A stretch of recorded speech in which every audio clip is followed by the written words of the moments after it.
Sa Kamara may panukalang nagsusulong sa mandatory random drug testing sa lahat ng elected at appointed government officials. Pero inalmahan ito ng ilang mambabatas dahil labag daw ito sa konstitusyon, lalo't hindi ito kasama sa qualification sa mga tumatakbong kandidato. Ang tanong ng bayan, sinusuportahan mo ba o hindi ang panukalang dapat dumaan sa mandatory random drug testing ang mga elected at appointed official ng gobyerno? Mga kandidato, bumoto na ho kayo, yes or no?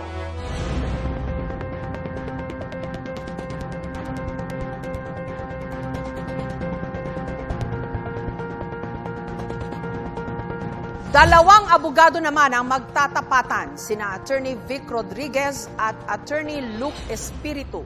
Ako po ay sang-ayon na sa mandatory drug testing sa lahat ng elected and appointed officials sa gobyerno bilang pagtugon sa Article 11, Section 1 of our Constitution that public office is a public trust at dapat lahat ay may accountable sa ating mamamayang Pilipino. Kulang pa po yung oras nyo. Baka may gusto pa ho kayong sabihin.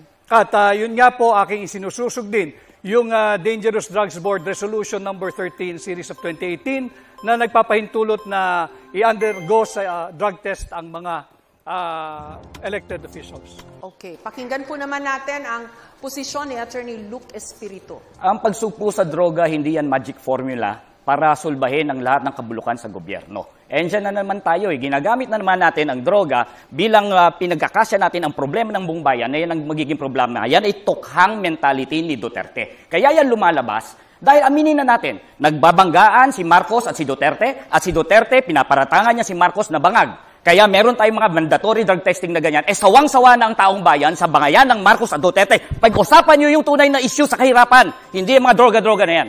May sagot ho ba kayo doon? Kinakailangan malinaw sa atin.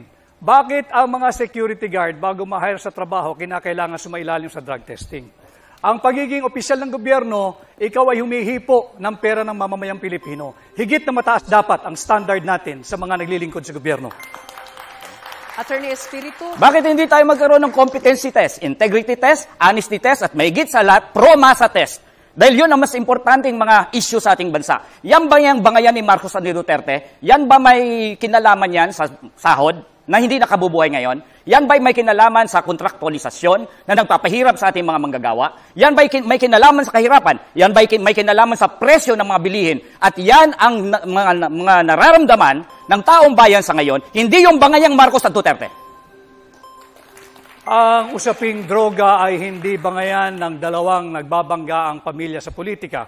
Ito ay tunay na nangyayari at nagaganap sa ating bansa. Kaya ako ay naninindigan na dapat sumailalim ang lahat ng opisyal ng pamahalaan at simulan natin sa tanggapan ng Pangulo. Nung kayo po ay nasa Malacanang, Attorney Rodriguez, mawalang galang na po, nagpa-drug test po si President BBM nung siya po ay na-put under question dito ho sa isyung ito. And there were people questioning the veracity ng kanyang drug test results. Ano I agree, Ma'am Jessica, no? Subalit, kaunting pagtatama lamang. Yung drug test na ipinakita, that was during the campaign period, sometime November of 2021. Noon namin ipinakita yung negative drug test. Subalit nagpapatuloy yung issue ng paggamit ng droga ng mga matataas na opisyal ng ating pamahalaan. Para matapos na ang istoryang ito sapagkat ito'y interes ng lahat ng Pilipino. Sumailalim na sa isang open, fair, transparent, and credible hair follicle drug test ang lahat. Yung bang drug test po ni President BBM noon, hindi po hair follicle test yon? Hindi ito hair follicle test. Okay, now you want him to undergo that test. Para matapos na yung usapin kung sino ba talaga ang gumagamit ng droga. Kinakailangan pagbigyan natin, again, ulitin ko, public office is a public trust. Malinaw yan sa ating saligang batas, Article 11, Section 1. At karapatan ng bawat Pilipino, lalo na ng mga kabataan, malaman kung tayo ba'y pinamumunuan ng isang taong may tamang pag-iisip. Gusto niyo po mag-react doon, Attorney Espiritu? Si Attorney Vic ang proof kung bakit ang droga ay may kinalaman sa bangayan Marcos at Duterte. Nung panahon na siya ay pro-Marcos, Siya ay drug test ang kanyang pinapanlandakan na negative si Marcos. Ngayon na siya ay pro-Duterte, gusto niya ngayon i-testing si Marcos ng hair follicle test. At gusto niya ngayon nag-drug testing. Maraming salamat po kay Attorney Rodriguez and kay Attorney Espiritu. In a senatorial debate, Attorney Vic Rodriguez again called on you constitutional principle that public office is a public trust. Okay. Say to this, Mr. President. No. No. Why should I do that?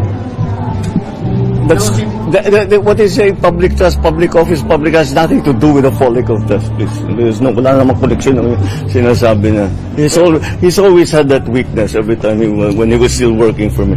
If you believe in what he was saying, why did he work for me?